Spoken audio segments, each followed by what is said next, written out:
ಆತ್ಮೀಯ ವಿದ್ಯಾರ್ಥಿಗಳೇ, ನಿಮ್ಮೆಲ್ಲರಿಗೂ ಕೂಡ ಈ ಒಂದು ವಿಡಿಯೋ ಕ್ಲಾಸ್ಗೆ ಸ್ವಾಗತ. ನಾವು ಈ ದಿನ 9ನೇ ತರಗತಿಯ ರೇಖಾಗಣಿತದಲ್ಲಿ ಬರ್ತಕ್ಕಂಥ ಯೂಕ್ಲಿಡ್ನ ರೇಖಾಗಣಿತದ ಪ್ರಸ್ತಾವನೆ ಈ ಒಂದು ಅಧ್ಯಾಯವನ್ನು ಪ್ರಾರಂಭ ಮಾಡೋಣ. ಇಲ್ಲಿ ಇದರಲ್ಲಿ ಫಸ್ಟು ಜಿಯೋಮೆಟ್ರಿ ಅಂತ ಹೇಳಿದರೆ ಜಿಯೋಮೆಟ್ರಿ ಅಂತಕ್ಕಂಥ ಇಂಗ್ಲೀಷ್ ಪದ. ಸೊ ಇದು ಗ್ರೀಕ್ನ ಎರಡು ಪದಗಳಾಗಿರ್ತಕ್ಕಂಥ ಜಿಯೋ ಮತ್ತು ಮೆಟ್ರಾನ್. ಸೊ ಈ ಎರಡು ಪದಗಳಿಂದ ಉಂಟಾಗಿರ್ತಕ್ಕಂಥದ್ದು ಜಿಯೋಮೆಟ್ರಿ. ಸೊ ಗ್ರೀಕ್ನಲ್ಲಿ ಜಿಯೋ ಅಂತ ಹೇಳಿದರೆ ಭೂಮಿ, ಮೆಟ್ರಾನ್ ಅಂತ ಹೇಳಿದರೆ ಅಳತೆ ಮಾಡುವಂಥ ಅರ್ಥ. ಅಂದರೆ ಇದು ಭೂಪ್ರದೇಶವನ್ನು ಅಳತೆ ಮಾಡ್ತಕ್ಕಂಥ ಒಂದು ವಿಭಾಗವನ್ನು ನಾವೇನಂತ ಕರಿತೀವಿ, ರೇಖಾಗಣಿತ ಅಂತ ಕರಿತೀವಿ. ತುಂಬ ಹಿಂದೆ ಗ್ರೀಕ್ನ ಒಂದು ನಾಗರಿಕತೆಯಲ್ಲಿ ಸೊ ಮೊದಲನೇ ಬಾರಿಗೆ ಇದನ್ನು ಬಳಸ್ತಾರೆ, ರೇಖಾಗಣಿತ ಅಲ್ಲಿ ಉಗಮ ಮಾಡುತ್ತೆ. ಸೊ ಈಗ ತುಂಬ ಹಿಂದೆ ಗ್ರೀಕ್ನ ನಾಗರಿಕತೆಯ ಸಂದರ್ಭದಲ್ಲಿ ಅಥವಾ ಭಾರತ ಉಪಖಂಡದ ನಾಗರಿಕತೆಗಳ ಸಂದರ್ಭದಲ್ಲಿ ಗ್ರೀಕ್ನ ನಾಗರಿಕತೆಯಲ್ಲಿ ಅಲ್ಲಿ ನೈಲ್ ನದಿ ಪ್ರವಾಹ ಉಂಟಾದಾಗ ಸೊ ಅಲ್ಲಿರ್ತಕ್ಕಂಥ ರೈತರ ಜಮೀನುಗಳ ಸೀಮಾ ರೇಖೆಗಳೆಲ್ಲ ಆ ಪ್ರವಾಹದಲ್ಲೆಲ್ಲ ಕೊಚ್ಚೋಗ್ತಿದ್ದು. ನಮ್ಮ ಜಮೀನು ಎಲ್ಲೇ ಐತೆ ಅಂತ ಹುಡುಕೋದು ಅವರಿಗೆ ಕಷ್ಟ ಆಗ್ತಿತ್ತು. ಸೊ ಅವರು ಈ ತಮ್ಮ ಜಮೀನುಗಳ ಗಡಿಗಳನ್ನು ಗುರುತು ಮಾಡಲಿಕ್ಕೆ ಸೊ ಅವ್ರೇನು ಮಾಡ್ತಾರೆ ಅಂತ ಹೇಳಿದರೆ ಅದನ್ನು ಲೆಕ್ಕ ಹಾಕಲಿಕ್ಕೆ, ಆ ವಿಸ್ತೀರ್ಣಗಳನ್ನು ಲೆಕ್ಕ ಹಾಕಲಿಕ್ಕೆ ತುಂಬ ಸರಳವಾಗಿರ್ತಕ್ಕಂಥ ಗಣಿತದ ಒಂದು ವಿಧಾನಗಳನ್ನು ಅವರು ಅಭಿವೃದ್ಧಿಪಡಿಸ್ತಾ ಹೋಗ್ತಾರೆ. ಸೊ ಈ ರೀತಿಯಾಗಿ ಭೂಮಿಗಳನ್ನು ಅಳತೆ ಮಾಡಲಿಕ್ಕೆ ಉಟ್ಕೊಂಡಿರ್ತಕ್ಕಂಥ ಗಣಿತದ ಒಂದು ವಿಭಾಗವನ್ನು ನಾವೇನಂತ ಕರಿತೀವಿ, ರೇಖಾಗಣಿತ ಅಂತ ಕರಿತೀವಿ. ನಮ್ಮ ಸಿಂಧೂ ನಾಗರಿಕತೆಯಲ್ಲಿ ಹೌದಾ, ಪ್ರಾಚೀನ ಭಾರತದ ನಾಗರಿಕತೆ ಏನಿದೆ, ಹರಪ್ಪ ಮೊಹೆಂಜೊದಾರೋ ನಾಗರಿಕತೆಯಲ್ಲಿ ಏನು ಬರುತ್ತೆ, ಆ ಸಿಂಧೂ ಕಣಿವೆಯಲ್ಲಿ ಉಂಟಾಗಿರ್ತಕ್ಕಂಥ ಹರಪ್ಪ ಮೊಹೆಂಜೊದಾರೋ ಮುಂತಾದ ಕಡೆಯಲ್ಲಿ ಆ ನಾಗರಿಕತೆ ಏನು ಉಗಮ ಆಯಿತು. ಸೊ ಅಲ್ಲಿ ಉತ್ಖನನ ಮಾಡಿದಾಗ ನಮಗೆ ದೊರೆತಿರ್ತಕ್ಕಂಥ ಅಂಶ ಏನು ಅಂತ ಹೇಳಿದರೆ, ಸೊ ಆ ಸಿಂಧೂ ನದಿಯ ನಾಗರಿಕತೆಯಲ್ಲಿ ಅಲ್ಲಿನ ಜನರಿಗೆ ಈ ರೇಖಾಗಣಿತದ ಒಂದು ಸ್ಪಷ್ಟವಾಗಿರ್ತಕ್ಕಂಥ ಜ್ಞಾನ ಇತ್ತು ಅಂತಕ್ಕಂಥದ್ದು ನಮಗೆ ಆ ಉತ್ಖನನ ಮಾಡಿದಾಗ ನಮಗೆ ಗೊತ್ತಾಗುತ್ತೆ. ಸೊ ಅಲ್ಲಿ ಸಿಂಧೂ ನಗರಿಯ ನಾಗರಿಕತೆಯಲ್ಲಿ ಆ ರಸ್ತೆಗಳೇನಿದ್ದವು, ಆ ರಸ್ತೆಗಳು ತುಂಬ ವಿಶಾಲವಾಗಿದ್ದು ಮತ್ತು ಸಮಾಂತರವಾಗಿದ್ದು, ಅಲ್ಲಿ ಒಳಚರಂಡಿ ವ್ಯವಸ್ಥೆ ಇತ್ತು, ಅದು ಕೂಡ ತುಂಬ ಪ್ಲ್ಯಾನ್ಡ್ ಆಗಿತ್ತು. ಮತ್ತು ಅವರು ಬಳಸ್ತಕ್ಕಂಥ ಒಂದು ಇಟ್ಟಿಗೆ ಏನಿತ್ತು, ಸೊ ಆ ಇಟ್ಟಿಗೆಗಳು ಕೂಡ ಒಂದು ನಿಖರವಾಗಿರ್ತಕ್ಕಂಥ ಅಳತೆಗಳನ್ನು ಹೊಂದಿದ್ವು. ಅಂದರೆ ಅವು 4:2:1 ಅನುಪಾತದಲ್ಲಿ ಅವರು ಇಟ್ಟಿಗೆಗಳನ್ನು ಬಳಸ್ತಾ ಇದ್ದರು ಸಿಂಧೂ ನಾಗರಿಕತೆಯ ಜನರು. ಸೊ ಅದೇ ರೀತಿ ನಮ್ಮ ಪ್ರಾಚೀನ ಭಾರತದಲ್ಲಿ ವೇದಗಳ ಕಾಲದಲ್ಲಿ ಶುಲ್ಬ ಸೂತ್ರಗಳೇನು ಬರುತ್ತೆ, ಸೊ ಆ ಶುಲ್ಬ ಸೂತ್ರಗಳಲ್ಲಿ ನಮಗೆ ಈ ರೇಖಾಗಣಿತದ ಒಂದು ಪರಿಚಯ ಮತ್ತು ಒಂದು ಜ್ಞಾನ ಸಿಗುತ್ತೆ ಅಲ್ವಾ. ಸೊ ನಾವು ಶುಲ್ಬ ಸೂತ್ರಗಳು ಅಂತ ಕರಿತೀವಿ, ಶುಲ್ಬ ಸೂತ್ರ. ಸೊ ಶುಲ್ಬ ಸೂತ್ರದಲ್ಲಿ ವೇದಗಳ ಕಾಲದಲ್ಲಿ ಆರಂಭ ಆಗಿರ್ತಕ್ಕಂಥ ಒಂದು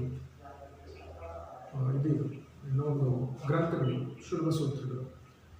ಸೊ ಇದರಲ್ಲಿ ಇದು ಸುಮಾರು ಕ್ರಿಸ್ತಪೂರ್ವ 800ರಿಂದ ಕ್ರಿಸ್ತಪೂರ್ವ 500ವರೆಗೆ ಇವು ರೇಖಾಗಣಿತದ ಕೈಪಿಡಿಗಳಾಗಿದ್ದವು ನಮ್ಮ ವೇದಗಳ ಕಾಲದ ಜನರಿಗೆ. ಸೊ ವೇದಗಳ ಕಾಲದಲ್ಲಿ ವೈದಿಕ ಕ್ರಿಯೆಗಳನ್ನು ನಡೆಸಲಿಕ್ಕೆ, ಹೋಮಕುಂಡಗಳನ್ನು ರಚನೆ ಮಾಡಲಿಕ್ಕೆ ಅವರು ಈ ರೇಖಾಗಣಿತದ ಒಂದು ಜ್ಞಾನವನ್ನು ಅವರು ಬಳಸಿಕೊಳ್ತಿದ್ರು. ಸೊ ಆಗಲೇ ಅವರಿಗೆ ತುಂಬ ಪ್ರಾಚೀನ ಭಾರತದಲ್ಲೇ ಆ ಜನರಿಗೆ, ನಮ್ಮ ಭಾರತೀಯರಿಗೆ ರೇಖಾಗಣಿತದ ಒಂದು ಜ್ಞಾನ ಇತ್ತು. ಸೊ ಅವರು ಈ ಒಂದು ವೇದಗಳ ಕಾಲದಲ್ಲಿ ಹೋಮಗಳನ್ನು ಮಾಡಲಿಕ್ಕೆ, ಹವನಗಳನ್ನು ಮಾಡಲಿಕ್ಕೆ ಒಂದು ಯಜ್ಞಕುಂಡಗಳನ್ನು ಏನು ರಚನೆ ಮಾಡಿಕೊಳ್ತಿದ್ರು. ಸೊ ಅಲ್ಲಿ ಕೂಡ ಒಂದು ನಿಖರವಾಗಿರ್ತಕ್ಕಂಥ ಅಳತೆ ಇತ್ತು. ಅದೇ ರೀತಿ ಶ್ರೀಚಕ್ರ ಅಥವಾ ಶ್ರೀಯಂತ್ರವನ್ನು ಅವರೇನು ತಯಾರು ಮಾಡ್ತಿದ್ರು. ಸೊ ಅದು ಕೂಡ 9 ಸಮದ್ವಿಭಾವ ತ್ರಿಭುಜಗಳನ್ನು ಒಳಗೊಂಡಿರ್ತಿತ್ತು ಆ ಒಂದು ಶ್ರೀಚಕ್ರ. ಸೊ ಅದರಿಂದ ನಮಗೇನು ಗೊತ್ತಾಗುತ್ತೆ ಅಂದರೆ ತುಂಬ ಹಿಂದೆಯೇ ಈ ಒಂದು ಪ್ರಾಚೀನ ಭಾರತೀಯರಿಗೆ ಈ ರೇಖಾಗಣಿತದ ಜ್ಞಾನ ಗೊತ್ತಿತ್ತು ಅಂತ ಗೊತ್ತಾಗುತ್ತೆ. ಸೊ ಹೀಗೆ ರೇಖಾಗಣಿತ ಜಗತ್ತಿನಾದ್ಯಂತ ಅಭಿವೃದ್ಧಿಗೊಳ್ತಾ ಇತ್ತು ಮತ್ತು ಅದರ ಅನ್ವಯಗಳು ಆಗ್ತಾ ಇದ್ದವು. ಸೊ ಈಗ ನಮಗೆ ಇದನ್ನು ಮೊದಲನೇ ಬಾರಿಗೆ ಅಭಿವೃದ್ಧಿಪಡಿಸಿದ ಯಾರು ಅಂತ ಹೇಳಿದರೆ ಗ್ರೀಕ್, ಹೌದಾ. ಸೊ ಪ್ರಥಮವಾಗಿ ಗಣಿತೋಕ್ತಿಯ ಒಂದು ಸಾಧನೆಯನ್ನು ಕೊಟ್ಟಿರ್ತಕ್ಕಂಥವನು ಗ್ರೀಕ್ ಗಣಿತಜ್ಞನಾಗಿರ್ತಕ್ಕಂಥ ಥೇಲ್ಸ್. ಸೊ ಅವನು ನೀಡಿರ್ತಕ್ಕಂಥ ಒಂದು ಪ್ರಥಮವಾಗಿರ್ತಕ್ಕಂಥ ಗಣಿತೋಕ್ತಿ ಏನು ಹೇಳುತ್ತೆ ಅಂತ ಹೇಳಿದರೆ, ಸೊ ಒಂದು ವೃತ್ತ ಅದರ ವ್ಯಾಸದಿಂದ ಅರ್ಧಿಸಲ್ಪಡುತ್ತೆ ಅಂತ ಹೇಳ್ತಾರೆ, ಹೌದಾ. ಅಂದರೆ ವ್ಯಾಸ ವೃತ್ತವನ್ನು 2 ಸಮಭಾಗಗಳಾಗಿ ವಿಭಾಗಿಸುತ್ತೆ ಅಂತ ಹೇಳ್ತಾರೆ. ಸೊ ಇದು ಮೊದಲನೇ ಬಾರಿಗೆ ಥೇಲ್ಸ್ ಕೊಟ್ಟಿರ್ತಕ್ಕಂಥ ಒಂದು ಗಣಿತೋಕ್ತಿ. ನಂತರ ಥೇಲ್ಸ್ನ ನಂತರ ಅವನ ಪ್ರಸಿದ್ಧವಾಗಿರ್ತಕ್ಕಂಥ ಒಬ್ಬ ಶಿಷ್ಯರಾಗಿರ್ತಕ್ಕಂಥ ಪೈಥಾಗರಸ್ ಮತ್ತು ಅವನ ತಂಡದವರು ಈ ರೇಖಾಗಣಿತದ ಲಕ್ಷಣಗಳನ್ನು ಅಭಿವೃದ್ಧಿಪಡಿಸಿದರು ಮತ್ತು ಅದನ್ನು ವ್ಯಾಪಕವಾಗಿ ಅಭಿವೃದ್ಧಿಪಡಿಸಿದರು. ಸೊ ಈಜಿಪ್ಟ್ನ ಅಲೆಕ್ಸಾಂಡ್ರಿಯಾದಲ್ಲಿ ಥೇಲ್ಸ್ ಒಬ್ಬ ಗಣಿತ ಶಿಕ್ಷಕನಾಗಿರ್ತಾನೆ. ಸೊ ಅವನು ಈ ಒಂದು ಎಲ್ಲ ಅವನ ಕಾರ್ಯಗಳೇನಿದ್ದು ಗಣಿತಕ್ಕೆ ಸಂಬಂಧಪಟ್ಟಿರ್ತಕ್ಕಂಥ ಕಾರ್ಯಗಳು ಮತ್ತು ಸಂಶೋಧನೆಗಳನ್ನು ತನ್ನ ಎಲಿಮೆಂಟ್ಸ್ ಅಂತ ಒಂದು ಕೃತಿಯಲ್ಲಿ ಅವನು ಸಂಗ್ರಹ ಮಾಡಿದ. ಸೊ ಈ ಒಂದು ಅಧ್ಯಾಯದಲ್ಲಿ ನಾವು ಯೂಕ್ಲಿಡ್ನ ವಿಧಾನದಲ್ಲಿ ರೇಖಾಗಣಿತವನ್ನು ಚರ್ಚಿಸಿ, ಸೊ ಅದನ್ನು ಯಾವ ರೀತಿಯ ರೇಖಾಗಣಿತದಲ್ಲಿ ಯೂಕ್ಲಿಡ್ ತನ್ನ ರೇಖಾಗಣಿತದ ಪ್ರಸ್ತಾವನೆಯನ್ನು ಅಭಿವೃದ್ಧಿಪಡಿಸ್ತಾನೆ, ಅದನ್ನು ಹೇಳ್ತಾನೆ, ರೇಖಾಗಣಿತ ಯಾವ ರೀತಿ ಪ್ರಾರಂಭ ಆಗುತ್ತೆ ಸೊ ಅನ್ನೋದನ್ನು ಈ ಒಂದು ತರಗತಿಯಲ್ಲಿ ನಾವು ತಿಳಿತಾ ಹೋಗೋಣ. ಸೊ ಇವಾಗ ಯೂಕ್ಲಿಡ್ನ ಸಮಕಾಲೀನರಾಗಿರ್ತಕ್ಕಂಥ ಗ್ರೀಕ್ನ ಗಣಿತಜ್ಞರು, ಯೂಕ್ಲಿಡ್ನ ಸಮಕಾಲೀನರಾಗಿರ್ತಕ್ಕಂಥ ಗ್ರೀಕ್ನ ಗಣಿತಜ್ಞರು ರೇಖಾಗಣಿತ ಅಂತ ಹೇಳಿದರೆ ನಾವು ವಾಸಿಸ್ತಕ್ಕಂಥ ಜಗತ್ತಿನ ಒಂದು ಅಮೂರ್ತ ರೂಪ ಅಂತ ತಿಳ್ಕೊಂಡಿದ್ರು, ಹೌದಾ. ರೇಖಾಗಣಿತ ಅಂದರೆ ಒಂದು ಅಮೂರ್ತವಾಗಿರ್ತಕ್ಕಂಥ ಕಲ್ಪನೆ, ಅಂದರೆ ಬಿಂದು, ರೇಖೆ, ಸಮತಲ ಇತ್ಯಾದಿ ಎಲ್ಲ ಕಲ್ಪನೆಗಳು ನಮ್ಮ ವೀಕ್ಷಣೆಯಿಂದ ಉಂಟಾಗಿರ್ತಕ್ಕಂಥ ಒಂದನ್ನು ಅವರು ಹಾಗಂತ ತಿಳ್ಕೊಂಡಿದ್ರು ಅವರು. ಸೊ ಇಲ್ಲಿ ಘನಗಳಿಂದ ಬಿಂದುಗಳ ತನಕ ಅಂದರೆ 3 ಹಂತಗಳನ್ನು ನಾವು ಪರಿಗಣಿಸ್ಬೋದು ನೋಡಿ. ಘನಗಳು, ಮೇಲ್ಮೈಗಳು, ರೇಖೆಗಳು, ಬಿಂದುಗಳು. ಸೊ ಈ ಪ್ರತಿ ಹಂತದಲ್ಲೂ ಕೂಡ ಆಯಾಮದ ಒಂದು ಹಂತ ಕಡಿಮೆ ಆಗ್ತಾ ಹೋಗುತ್ತೆ ಅಂತ ಹೇಳಿದರೆ, ಇವಾಗ ನೀವು ಘನಕ್ಕೆ 3 ಆಯಾಮಗಳಿದ್ದರೆ, ಉದ್ದ, ಅಗಲ ಮತ್ತು ಎತ್ತರ 3 ಆಯಾಮಗಳಿದ್ದರೆ, ಸೊ ಅದೇ ರೀತಿ ಮೇಲ್ಮೈಗೆ 2 ಆಯಾಮಗಳಿರ್ತವೆ, ಉದ್ದ ಮತ್ತು ಅಗಲ. ಅದೇ ರೀತಿ ರೇಖೆಗೆ 1 ಆಯಾಮ ಇರುತ್ತೆ. ರೇಖೆ ಅಂತ ಹೇಳಿದರೆ ಬರೀ ಉದ್ದ ಮಾತ್ರ ಕನ್ಸಿಡರ್ ಮಾಡ್ತೀವಿ ನಾವು. ಸೊ ಅದೇ ರೀತಿ ಬಿಂದುವಿಗೆ ಯಾವುದೇ ಆಯಾಮ ಇರೋದಿಲ್ಲ. ಸೊ ಯೂಕ್ಲಿಡ್ ಏನು ಮಾಡಿದೆ ಅಂತ ಹೇಳಿದರೆ, ಈ ಹೇಳಿಕೆಗಳನ್ನು ಅವನು ವ್ಯಾಖ್ಯೆಗಳ ರೂಪದಲ್ಲಿ ಸಾರಾಂಶೀಕರಿಸಿ, ಸೊ 21 ವ್ಯಾಖ್ಯೆಗಳನ್ನು ಎಲಿಮೆಂಟ್ಸ್ ಪುಸ್ತಕ 1ರಲ್ಲಿ ಅವನು ದಾಖಲಿಸ್ತಾ ಹೋಗ್ತಾನೆ.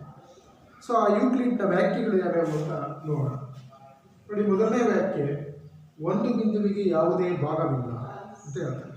ಸೊ ಒಂದು ಬಿಂದುವಿಗೆ ಯಾವುದೇ ಭಾಗವಿಲ್ಲ. ಎರಡನೇದು, ಒಂದು ರೇಖೆ ಅಂದರೆ ಅಗಲ ರಹಿತ ಉದ್ದ ಅಂತ ಹೇಳ್ತಾನೆ. ಅಗಲ ಇರೋದಿಲ್ಲ, ಬರೀ ಉದ್ದ ಮಾತ್ರ ಇರುತ್ತೆ ಆ ರೇಖೆಗೆ. ನೆಕ್ಸ್ಟು ಒಂದು ರೇಖೆಯ ಅಂತ್ಯಗಳು ಬಿಂದುಗಳಾಗಿರ್ತವೆ ಅಂತ ಹೇಳ್ತಾನೆ. ಒಂದು ರೇಖೆಯ ಅಂತ್ಯಗಳು ಬಿಂದುಗಳಾಗಿರ್ತವೆ ನೋಡಿ. ಇದು ಒಂದು ಬಿಂದು ಅಂತ ಹೇಳಿದರೆ ನಿಮಗೆ ಗೊತ್ತಿರ್ಬೋದು. ಬಿಂದು ಅಂತ ಹೇಳಿದರೆ ಒಂದು ಸೂಜಿಯ ಮೊನೆಯಿಂದ ಮಾಡ್ಬೋದಾಗಿರ್ತಕ್ಕಂಥ ಗುರುತು. ಸೊ ಇದನ್ನು ನಾವು ಒಂದು ಬಿಂದು ಅಂತ ಕರಿತೀವಿ. ಸೊ ಇದಕ್ಕೆ ಯೂಕ್ಲಿಡ್ ವ್ಯಾಖ್ಯೆ ಏನು ಹೇಳುತ್ತೆ ಅಂತ ಹೇಳಿದರೆ, ಒಂದು ಬಿಂದುಕ್ಕೆ ಯಾವುದೇ ಭಾಗ ಇಲ್ಲ, ಇದು ಭಾಗರಹಿತವಾಗಿದೆ ಅಂತ ಹೇಳ್ತಾರೆ. ಎರಡನೇದು, ಒಂದು ರೇಖೆ ಅಂದರೆ ಅಗಲ ರಹಿತ ಉದ್ದ ನೋಡಿ. ಬರೀ ಉದ್ದ ಇರುತ್ತೆ, ಹೌದಾ. ಒಂದು ರೇಖೆ ಅಂದರೆ ಈ ಥರ ಬರೀ ಉದ್ದ ಇರುತ್ತೆ, ಇದಕ್ಕೆ ಅಗಲ ಇರೋದಿಲ್ಲ ಅಂತ ಹೇಳ್ತಾರೆ. ಎರಡನೇ ವ್ಯಾಖ್ಯೆ, ಒಂದು ರೇಖೆಯ ಅಂತ್ಯಗಳು ಬಿಂದುಗಳಾಗಿರ್ತವೆ ನೋಡಿ. ಇದರ ಅಂತ್ಯಗಳೇನಿರ್ತವೆ ಇವು ಬಿಂದುಗಳಾಗಿರ್ತವೆ ಅಂತ ಹೇಳ್ತಾರೆ. ಸೊ ಅದೇ ರೀತಿ 4ನೇ ವ್ಯಾಖ್ಯೆ ಏನು ಬರುತ್ತೆ ಅಂದರೆ, ಒಂದು ಸರಳ ರೇಖೆ ಒಂದು ರೇಖೆ ಆಗಿದ್ದು ತನ್ನ ಮೇಲಿರುವ ಬಿಂದುಗಳ ಮೇಲೆ ಸಮನಾಗಿ ಹರಡಿಕೊಂಡಿದೆ, ಹೌದಾ. ಈ ಸರಳ ರೇಖೆ ಅಂತಕ್ಕಂಥದ್ದು ಒಂದು ರೇಖೆ ಆಗಿದ್ದು ಬಿಂದುಗಳ ಮೇಲೆ ಸಮನಾಗಿ ಹರಡಿಕೊಂಡಿದೆ ಅಂತ ಹೇಳ್ತಾರೆ. ನೆಕ್ಸ್ಟು, ಒಂದು ಮೇಲ್ಮೈ ಅಂದರೆ ಅದಕ್ಕೆ ಉದ್ದ ಮತ್ತು ಅಗಲಗಳು ಮಾತ್ರ ಇರ್ತವೆ ಅಂತ ಹೇಳ್ತಾರೆ. ಸೊ ಯಾವುದೇ ಒಂದು ಮೇಲ್ಮೈ, ಹೌದಾ. ಇದೊಂದು ಬೋರ್ಡ್ ಅಂತ ತಗೊಂಡ್ರೆ, ಸೊ ಈ ಬೋರ್ಡಿಗೆ ನಮಗೆ ದಪ್ಪವನ್ನು ಕನ್ಸಿಡರ್ ಮಾಡೋ ಅವಶ್ಯಕತೆ ಇಲ್ಲ, ಉದ್ದ ಮತ್ತು ಅಗಲ ಅಂತ ಸಾಕು. ನೆಕ್ಸ್ಟು ಒಂದು ಮೇಲ್ಮೈನ ಬದಿಗಳು ರೇಖೆಗಳಾಗಿರ್ತವೆ ಅಂತ ಹೇಳ್ತಾರೆ ಆರ್ಮಲ್. ಏಳನೇ ವ್ಯಾಖ್ಯೆ, ಒಂದು ಸಮತಲ ಮೇಲ್ಮೈಯು ಒಂದು ಮೇಲ್ಮೈಯಾಗಿದ್ದು ತನ್ನ ಮೇಲಿರುವ ಸರಳ ರೇಖೆಗಳ ಮೇಲೆ ಸಮನಾಗಿ ಹರಡಿಕೊಂಡಿದೆ. ಸೊ ಇವು ಯೂಕ್ಲಿಡ್ನ ಕೆಲವೊಂದು ವ್ಯಾಖ್ಯೆಗಳು.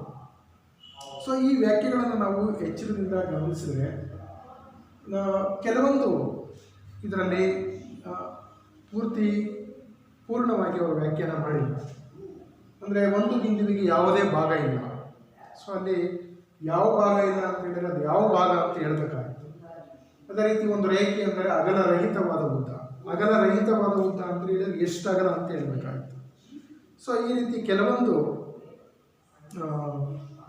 ಇದರಲ್ಲಿ ಸ್ಪಷ್ಟವಾಗಿ ಅವರು ವ್ಯಾಖ್ಯಾನ ಮಾಡಿಲ್ಲ. ಯಾವುದು ಯೂಕ್ಲಿಡ್ನ ವ್ಯಾಖ್ಯೆಗಳಲ್ಲಿ. ಆದರೆ ಈ ವ್ಯಾಖ್ಯೆಗಳಿಂದ ಆರಂಭ ಆಗಿರ್ತಕ್ಕಂಥ ಒಂದು ಯೂಕ್ಲಿಡ್ನ ಒಂದು ಕಾರ್ಯಚಟುವಟಿಕೆ, ರೇಖಾಗಣಿತದ ಒಂದು ಕಾರ್ಯಚಟುವಟಿಕೆ ವ್ಯಾಖ್ಯೆಗಳಿಂದ ಆರಂಭಗೊಂಡು ಸಾಧಿಸಲಿಕ್ಕೆ ಅಥವಾ ಸಾಧಿಸುವ ಅಗತ್ಯವಿಲ್ಲದ ಕೆಲವೊಂದು ಲಕ್ಷಣಗಳನ್ನು ಯೂಕ್ಲಿಡ್ ಊಹೆ ಮಾಡ್ತಾನೆ. ಸೊ ಈ ಊಹೆಗಳು ನಿಜಕ್ಕೂ ಅವು ವಿಶ್ವಮಾನ್ಯವಾಗಿರ್ತಕ್ಕಂಥ ಸತ್ಯ ಸಂಗತಿಗಳು. ಸೊ ಅವನು ಎರಡು ರೀತಿಯಾಗಿ ವರ್ಗೀಕರಿಸ್ತಾನೆ. ಅವುಗಳನ್ನು ಒಂದು ಪಾರ್ಟನ್ನು ನಾವು ಸ್ವಯಂ ಸಿದ್ಧಗಳು ಅಂತ ಕರಿತೀವಿ ಮತ್ತು ಇನ್ನೊಂದು ಪಾರ್ಟನ್ನು ಆಧಾರ ಪ್ರತಿಜ್ಞೆಗಳು ಅಂತ ಕರಿತೀವಿ. ಎರಡು ವಿಧಗಳಾಗಿ ವರ್ಗೀಕರಣ ಮಾಡ್ತಾನೆ. ಸೊ ಇದರಲ್ಲಿ ರೇಖಾಗಣಿತಕ್ಕೆ ಅಂತಲೇ ನಿರ್ದಿಷ್ಟಪಡಿಸ್ತಕ್ಕಂಥ ಊಹೆಗಳನ್ನು ನಾವು ಆಧಾರ ಪ್ರತಿಜ್ಞೆಗಳು ಅಂತ ಕರಿತೀವಿ. ಮತ್ತು ಈ ಗಣಿತದ ಎಲ್ಲ ವಿಭಾಗದಲ್ಲಿ, ಅಂದರೆ ವಿಜ್ಞಾನದ ಎಲ್ಲ ವಿಭಾಗದಲ್ಲಿ ನಾವು ಬಳಕೆ ಮಾಡ್ತಕ್ಕಂಥ ಊಹೆಗಳನ್ನು ಸ್ವಯಂ ಸಿದ್ಧಗಳು ಅಂತ ಕರಿತೀವಿ. ಹೌದಾ? ಸೊ ಇವು ಸಾಮಾನ್ಯವಾಗಿರ್ತಕ್ಕಂಥ ಸತ್ಯ ಸಂಗತಿಗಳು. ಈಗ ಯೂಕ್ಲಿಡ್ ಪಟ್ಟಿ ಮಾಡಿರ್ತಕ್ಕಂಥ ಕೆಲವೊಂದು ಸ್ವಯಂ ಸಿದ್ಧಗಳು ಯಾವ್ಯಾವು ಅಂತ ನೋಡೋಣ.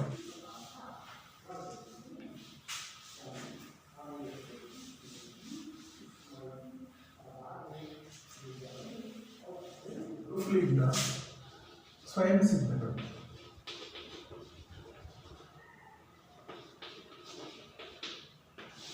ಸೊ ಸ್ವಯಂ ಸಿದ್ಧಗಳು ಅಂತ ಹೇಳಿದರೆ ಯಾವುದೇ ಚರ್ಚೆಯಿಲ್ಲದೇ ಒಪ್ಪಿಕೊಳ್ತಕ್ಕಂಥ ರೇಖಾಗಣಿತದ ಸತ್ಯ ಸಂಗತಿಗಳನ್ನು ನಾವು ಸ್ವಯಂ ಸಿದ್ಧಗಳು ಅಂತ ಕರಿತೀವಿ.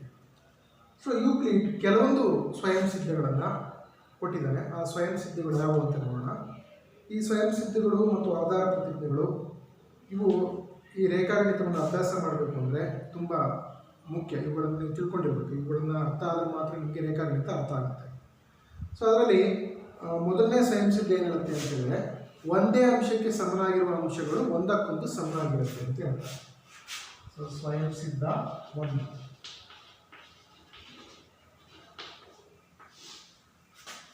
ಒಂದೇ ಅಂಶಕ್ಕೆ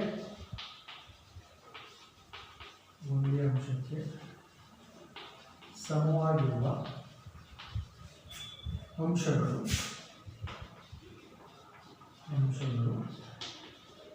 ಒಂದಕ್ಕೊಂದು ಸಮ. ಸೊ ಇದು ಮೊದಲನೇ ಸ್ವಯಂ ಸಿದ್ಧ. ಒಂದೇ ಅಂಶಕ್ಕೆ ಸಮವಾಗಿರ್ತಕ್ಕಂಥ ಅಂಶಗಳು ಒಂದಕ್ಕೊಂದು ಸಮವಾಗಿರುತ್ತೆ ಅಂದರೆ ಏನು? ಈಗ ಸಪೋಸ್ ನಿಮಗೆ ಎ ಬಿ ಒಂದು 5 ಸೆಂಟಿಮೀಟರ್ ಇದೆ ಅಂತ ತಿಳ್ಕೊಳ್ಳಿ. ಹೌದಾ? ಎ ಬಿ 5 ಸೆಂಟಿಮೀಟರ್ ಇದೆ. ಸಿ ಡಿನೂ ಕೂಡ 5 ಸೆಂಟಿಮೀಟರ್ ಇದೆ ಅಂತ ತಿಳ್ಕೊಳ್ಳಿ. ಸಿ ಡಿ ಕೂಡ 5 ಸೆಂಟಿಮೀಟರ್ ಇದೆ. ನೋಡಿ, ಇವೆರಡು ಒಂದೇ ಅಂಶಕ್ಕೆ ಸಮನಾಗಿದ್ದಾವೆ. ಎ ಬಿ ಮತ್ತು ಸಿ ಡಿ ಒಂದೇ ಅಂಶ ಯಾವುದಿಲ್ಲಿ? ಉದ್ದ. ಹೌದಾ? ಎ ಬಿ ಮತ್ತು ಸಿ ಡಿಗಳ ಉದ್ದಗಳು ಸಮನಾಗಿರೋದ್ರಿಂದ ನಾವೇನಂತ ಹೇಳ್ಬೋದು? A B is equal to C D ಅಂತ ಹೇಳ್ಬೋದು. ಸೊ ಎ ಬಿ ರೇಖಾಖಂಡ ಸಿ ಡಿ ರೇಖಾಖಂಡಕ್ಕೆ ಸಮ ಇದೆ ಅಂತ ಹೇಳ್ಬೋದು. ಸೊ ಅದೇ ರೀತಿ ಇನ್ನೊಂದು ಯಾವುದೋ ಒಂದು ಕೋನ, ಸಪೋಸ್ ಒಂದು ಕೋನ ಎ ಬಿ ಸಿ ಕೋನ,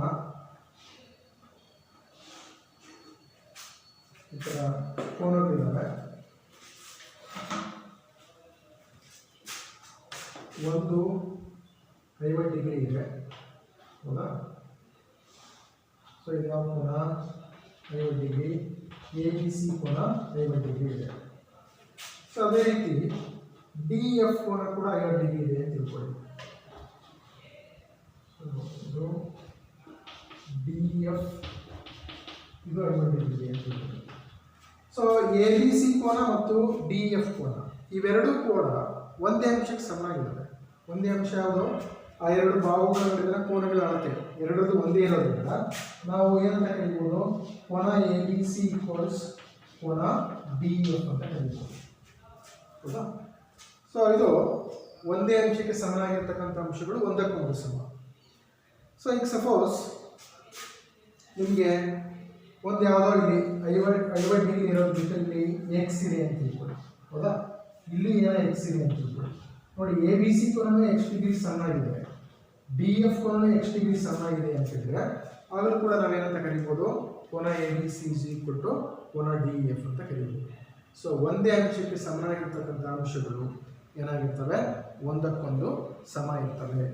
ಫಾರ್ ಎಕ್ಸಾಂಪಲ್ ನಿಮಗೆ ಇನ್ನೊಂದು ಯಾವುದೋ ಇದರಲ್ಲಿ ಬರುತ್ತೆ. ಹೌದಾ? ಸೊ ನಾನು ಹೇಳಿದೆ ಮೊದಲೇ, ಸ್ವಯಂ ಸಿದ್ಧ ಅಂತ ಹೇಳಿದರೆ ಅದು ರೇಖಾಗಣಿತಕ್ಕೆ ಮಾತ್ರ ಸೀಮಿತ ಇಲ್ಲ, ಅದು ವಿಜ್ಞಾನದ ಎಲ್ಲ ಭಾಗಗಳಲ್ಲೂ ಕೂಡ ಅದು ಬರುತ್ತೆ ಅಂತ ಹೇಳಿದೆ. ಸಪೋಸ್ ಇಲ್ಲಿ ಯಾವುದೋ ಒಂದು ಹೀಗಾಗಿ ಈಗ A is equal to P ಆಗಿರುತ್ತೆ, ಈಗ ಬಿ ಇಸ್ ಈಕ್ವಲ್ ಟು ಇದು ಕೂಡ ಪಿ ಆಗಿರುತ್ತೆ. ಸೊ ಎರಡೂ ಕೂಡ ಕೋನ ಎ ಕೂಡ ಪಿಗೆ ಸಮನಾಗಿರುತ್ತೆ, ಕೋನ ಬಿ ಕೂಡ ಪಿಗೆ ಸಮನಾಗಿರುತ್ತೆ ಅಂದರೆ ನಾವೇನಂತ ಕರಿಬೋದು? ಕೋನ ಎ ಇಸ್ ಈಕ್ವಲ್ ಟು ಕೋನ ಬಿ ಅಂತ ಕರಿಬೋದು. ಸೊ ಇದನ್ನು ನಾವೇನಂತ ಕರಿತೀವಿ? ಸ್ವಯಂ ಸಿದ್ಧ ಒಂದು ಅಂತ ಕರಿತೀವಿ. ಸೊ ಇದು ತುಂಬ ಮುಖ್ಯವಾಗಿರ್ತಕ್ಕಂಥ ಸ್ವಯಂ ಸಿದ್ಧ. ವಿಜ್ಞಾನದ ಎಲ್ಲ ಶಾಖೆಗಳಲ್ಲೂ ಕೂಡ ಇದನ್ನು ನಾವು ಬಳಕೆ ಮಾಡ್ಕೊಳ್ತೀವಿ. ಸೊ ಸ್ವಯಂ ಸಿದ್ಧ ಅಂತ ಹೇಳಿದ್ರೆ ಚರ್ಚೆ ಇಲ್ಲದೇ ಒಪ್ಕೊಳ್ತಕ್ಕಂಥ ಗಣಿತದ ರೇಖಾಗಣಿತದ ಒಂದು ಸಿದ್ಧವಾಗಿರ್ತಕ್ಕಂಥ ಹೇಳಿಕೆಗಳು. ಸೊ ಇವಕ್ಕೆ ನಾವು ಚರ್ಚೆ ಮಾಡೋ ಅವಶ್ಯಕತೆ ಇಲ್ಲ. ಹೌದಾ? ಸೊ ಇವು ಸರ್ವಕಾಲಿಕವಾಗಿ ವಿಶ್ವದಾದ್ಯಂತ ಇವು ಸತ್ಯ ಆಗಿರ್ತವೆ. ಸೊ ಇದನ್ನು ನಾವು ಸ್ವಯಂ ಸಿದ್ಧಗಳು ಅಂತ ಕರಿತೀವಿ. ಸೊ ಈ ಸ್ವಯಂ ಸಿದ್ಧ ಒಂದೇನಾಗುತ್ತೆ ಅಂದರೆ ಒಂದೇ ಅಂಶಕ್ಕೆ ಸಮನಾಗಿರ್ತಕ್ಕಂಥ ಅಂಶಗಳು ಒಂದಕ್ಕೊಂದು ಸಮನಾಗಿರುತ್ತೆ. ಸೊ ಈಗ ಇದೇ ರೀತಿ ನಾವು ಸ್ವಯಂ ಸಿದ್ಧ ಎರಡೇನಿರುತ್ತೆ ಅಂತ ತಿಳ್ಕೊಳ್ಳೋಣ. ಸ್ವಯಂ ಸಿದ್ಧ ಎರಡು.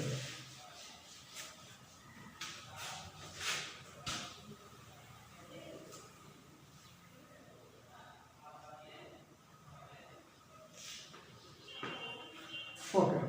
ಸೊ ಸ್ವಯಂ ಸಿದ್ಧ ಏನೇಳುತ್ತೆ? ಎರಡು ಏನೇಳುತ್ತೆ ಅಂದರೆ ಸಮನಾಗಿರುವ ಅಂಶಗಳಿಗೆ ಸಮನಾಗಿರುವ ಅಂಶಗಳನ್ನು ಕೂಡಿದಾಗ ಮೊತ್ತಗಳು ಸಮನಾಗಿರುತ್ತೆ ಅಂತ ಹೇಳುತ್ತೆ. ಸ್ವಯಂ ಸಿದ್ಧ ಎರಡು ಸಮವಾಗಿರುವ ಅಂಶಗಳಿಗೆ ಸಮವಾಗಿರುವ ಅಂಶಗಳನ್ನು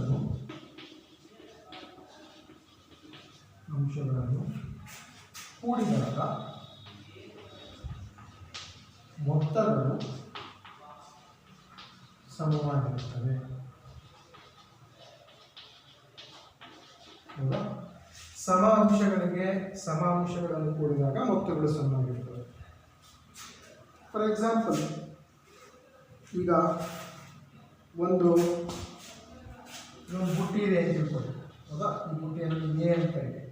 ಸೊ ಈ ಬುಟ್ಟಿಯನ್ನು ಕೂಡ ಏನಂತ ಕರೀತೀವಿ? ಬಿ ಅಂತ ಕರೀತೀವಿ. ಸೊ ಎ ಬುಟ್ಟಿನಲ್ಲಿ 5 ಮಾವಿನ ಹಣ್ಣು ಇದ್ದಾವೆ. ಹೌದಾ? ಎ ಬುಟ್ಟಿನಲ್ಲಿ 5 ಮಾವಿನ ಹಣ್ಣು. ಬಿನಲ್ಲಿ ಎಷ್ಟಿದ್ದಾವೆ? ಬಿನಲ್ಲೂ ಕೂಡ 5 ಮಾವಿನ ಹಣ್ಣು ಇದ್ದಾವೆ. ಈಗ ಇವೆರಡು ಅಂಶಗಳು ಸಮನಾಗಿದೆ ಅಂದರೆ ಎ ಯಾವುದಕ್ಕೆ ಸಮನಾಗಿದೆ? ಬಿಗೆ ಸಮನಾಗಿದೆ. ಈಗ ನಾನು ಏನು ಮಾಡ್ತೀನಿ? ಎರಡಕ್ಕೂ 3 ಹಣ್ಣನ್ನು ಸೇರಿಸ್ತೀನಿ. ಸೊ ಇದಕ್ಕೂ 3 ಹಣ್ಣು ಸೇರಿಸ್ತೆ. ಹೌದಾ? ಇದಕ್ಕೂ 3 ಹಣ್ಣು ಸೇರಿಸ್ತೆ. ಹೌದಾ? ಇವು ಎಕ್ಸ್ಟ್ರಾ ಸೇರಿಸಿರೋದು ಸಮನಾಗಿ ಸೇರಿಸಿದ್ದೀನಿ. ಇದಕ್ಕೂ 3 ಸೇರಿಸಿದ್ದೀನಿ, ಇದಕ್ಕೂ 3 ಸೇರಿಸಿದ್ದೀನಿ. ಸೊ ಅದು ಮೊತ್ತ ಏನಾಗ್ತವೆ? ಮೊತ್ತ ಸಮನಾಗ್ತವೆ. ಇದರಲ್ಲೂ ಕೂಡ ಎಷ್ಟು ಹಣ್ಣಿದೆ? 8 ಹಣ್ಣಿದೆ. ಇದರಲ್ಲೂ ಕೂಡ ಎಷ್ಟು ಹಣ್ಣಿದೆ? 8 ಹಣ್ಣಿದೆ. ಹೌದಾ? ಸೊ ಈಗ ಇದೇ ಒಂದು ಕಾನ್ಸೆಪ್ಟನ್ನು ನಾವು ರೇಖಾಗಣಿತದಲ್ಲಿ ಯಾವ ರೀತಿ ನಿರೂಪಿಸ್ಬೋದು ಅಂದರೆ, ಸೊ ಇಲ್ಲಿ 2 ರೇಖಾಖಂಡಗಳಿದ್ದಾವೆ ನೋಡಿ. ಒಂದು ರೇಖಾಖಂಡ A B. So A B ಎಷ್ಟಿದೆ? 5 ಸೆಂಟಿಮೀಟರ್ ಇದೆ ಅಂತ ತಿಳ್ಕೊಳ್ಳಿ. ಸೊ ಇನ್ನೊಂದು ರೇಖಾಖಂಡ ಸಿ ಡಿ. ಹೌದಾ? ಸಿ ಡಿ ಎಷ್ಟಿದೆ? ಇದು ಕೂಡ 5 ಸೆಂಟಿಮೀಟರ್ ಇದೆ ಅಂತ ತಿಳ್ಕೊಳ್ಳಿ. ಸೊ 5 ಸೆಂಟಿಮೀಟರ್ ಇದ್ದಾವೆ. ಈ 2 ರೇಖಾಖಂಡಗಳಿಗೆ ನಾನು 2 ಸೆಂಟಿಮೀಟರ್ನ ಆ್ಯಡ್ ಮಾಡ್ತೀನಿ. 2 ಸೆಂಟಿಮೀಟರ್ನ ಎರಡಕ್ಕೂ ಸೇರಿಸ್ತೀನಿ. ಸೊ ಇದಕ್ಕೂ 2 ಸೆಂಟಿಮೀಟರ್ ಸೇರಿಸ್ತೀನಿ ಅಂತ ತಿಳ್ಕೊಳ್ಳಿ. ಹೌದಾ? ಸೊ ಇದಕ್ಕೆ ನಾನು 2 ಸೆಂಟಿಮೀಟರ್ ಸೇರಿಸ್ತೆ. ಓಕೆ. ನೆಕ್ಸ್ಟ್ ಇದಕ್ಕೂ 2 ಸೆಂಟಿಮೀಟರ್ ಸೇರಿಸ್ತೆ ಅಂತ ತಿಳ್ಕೊಳ್ಳಿ.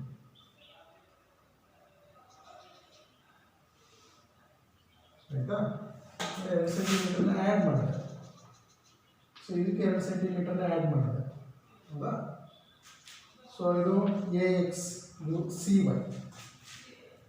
ಈಗ ನೋಡಿ AB ಏನಾಯಿತು, ABCDಗೆ ಸಮಾನವಿದೆ, ಹೌದಾ. ನೆಕ್ಸ್ಟು ನಾನು ಇದಕ್ಕೆ ಯಾವುದು BS ಸಮಾನವಾಗಿದೆ, BX dy ಸಮಾನವಿದೆ. ಸೊ ಈ ABಗೆ ನಾನು BX ಅನ್ನು ಸೇರಿಸ್ತಾ ಇದ್ದೀನಿ, ಅದೇ ರೀತಿ CDಗೆ ನಾನು dy ಅನ್ನು ಸೇರಿಸ್ತಾ ಇದ್ದೀನಿ, ಹೌದಾ. ಸೊ ಇದೆಷ್ಟಿದೆ, ಇದು 5 ಸೆಂಟಿಮೀಟರ್ ಇದೆ ಪ್ಲಸ್ ಇದು 2 ಸೆಂಟಿಮೀಟರ್ ಇದೆ, ಇದು 5 ಸೆಂಟಿಮೀಟರ್ ಇದೆ, ಇದು 2 ಸೆಂಟಿಮೀಟರ್ ಇದೆ. ಸೊ ಈಗ ಮೊತ್ತ ಎಷ್ಟಾಗುತ್ತೆ, AB ಪ್ಲಸ್ BX ಏನಾಗುತ್ತೆ, AX ಆಗುತ್ತೆ, ಹೌದಾ. ಸೊ ಇದು AX ಕೂಡ 5 ಸೆಂಟಿಮೀಟರ್ ಆಗುತ್ತೆ, ನೆಕ್ಸ್ಟ್ CY ಕೂಡ 5 ಸೆಂಟಿಮೀಟರ್, 7 ಸೆಂಟಿಮೀಟರ್ ಆಗುತ್ತೆ. ಸೊ ಸಮನಾಗಿರ್ತಕ್ಕಂಥ ಅಂಶಗಳಿಗೆ ಸಮನಾಗಿರ್ತಕ್ಕಂಥ ಅಂಶಗಳನ್ನು ಕೂಡಿದೆ ಮೊತ್ತಗಳು ಸಮನಾಗಿರ್ತವೆ. ಸೊ ಇದೇ ರೀತಿ ನೀವು ಕೋನಗಳಿಗೆ ಸಂಬಂಧಪಟ್ಟ ಹಾಗೆ, ಹೌದಾ, 2 ಕೋನ ಇದೆ ಅಂತ ತಿಳ್ಕೊಳ್ಳಿ. ಸೊ ಒಂದು ABC ಕೋನ ಇದೆ, ಇನ್ನೊಂದು DF ಕೋನ ಇದೆ, ಆಯಿತಾ. ಸೊ ABC 50 ಡಿಗ್ರಿ ಇದೆ ಅಂತ ತಿಳ್ಕೊಳ್ಳಿ. ಸೊ ಇದು ABC 50 ಡಿಗ್ರಿ, ಆಮೇಲೆ ABC ಕೂಡ 50 ಡಿಗ್ರಿ ಇದೆ, ಹೌದಾ. ನೆಕ್ಸ್ಟು ಸೊ ಇಲ್ಲಿ DF ಕೂಡ 50 ಡಿಗ್ರಿ ಇದೆ ಅಂತ ತಿಳ್ಕೊಳ್ಳಿ. ನೋಡಿ ಇದು DF, ಇದು ಕೂಡ ಎಷ್ಟಿದೆ, 50 ಡಿಗ್ರಿ. ಈಗ ನಾನು ಈ ಎರಡೂ ಕೋನಗಳಿಗೆ 20 ಡಿಗ್ರಿಯನ್ನು ಆ್ಯಡ್ ಮಾಡ್ತೀನಿ, ಹೌದಾ. ಎರಡು ಸಣ್ಣಗಿದ್ದಾರೆ ಅಂದರೆ ABC DF ಎರಡೂ ಕೂಡ 50 ಡಿಗ್ರಿ ಇದೆ. ಸೊ ಎರಡೂ ಕೂಡ ನಾನು 20 ಡಿಗ್ರಿಯನ್ನು ಎಕ್ಸ್ಟ್ರಾ ಆ್ಯಡ್ ಮಾಡ್ತಾ ಹೋಗ್ತೀನಿ. ಸೊ ಇದಕ್ಕೆ ABCಗೆ ನಾನು 20 ಡಿಗ್ರಿ ಆ್ಯಡ್ ಮಾಡಿದರೆ ನೋಡಿ ಇದು ಇಲ್ಲಿ ಬರುತ್ತೆ, ಹೌದಾ. ಸೊ ಇದು 20 ಡಿಗ್ರಿಯನ್ನು ಸೇರಿಸ್ತಾ ಇದ್ದೀನಿ. ಸೊ ಇದು 20 ಡಿಗ್ರಿ, ಸೊ ಇದು X ಅಂತ ಹೇಳ್ಬೋದು. ಸೊ ಇದಕ್ಕೂ ಕೂಡ 20 ಡಿಗ್ರಿ ಸೇರಿಸ್ತಾ ಇದ್ದೀನಿ, ಹೌದಾ. ಸೊ ಇದನ್ನು ನೀವೇನು ತಗೋಬೇಕು, YEF ಅಂತ ತಗೋಬೇಕು.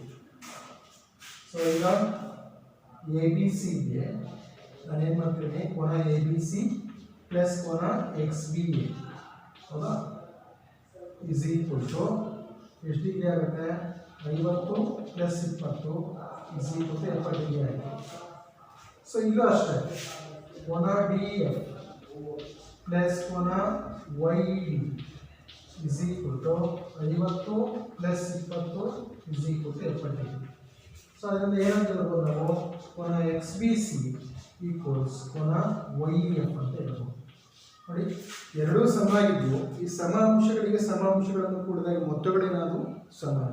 ಇಲ್ಲಿ ಕೂಡ ಸಮ ಅಂಶಗಳಿಗೆ ಸಮ ಅಂಶಗಳನ್ನು ಕೂಡಿದಾಗ ಮೊತ್ತಗಳೇನಾದವು ಸಮ.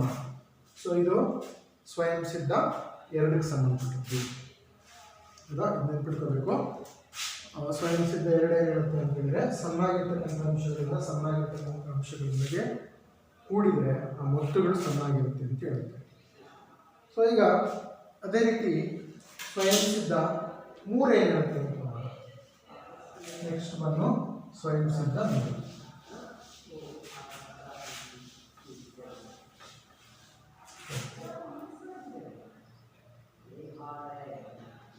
ಸ್ವಯಂ ಸಿದ್ಧ 3 ಏನು ಹೇಳುತ್ತೆ ಅಂದರೆ, ಸಮವಾಗಿರುವ ಅಂಶಗಳನ್ನು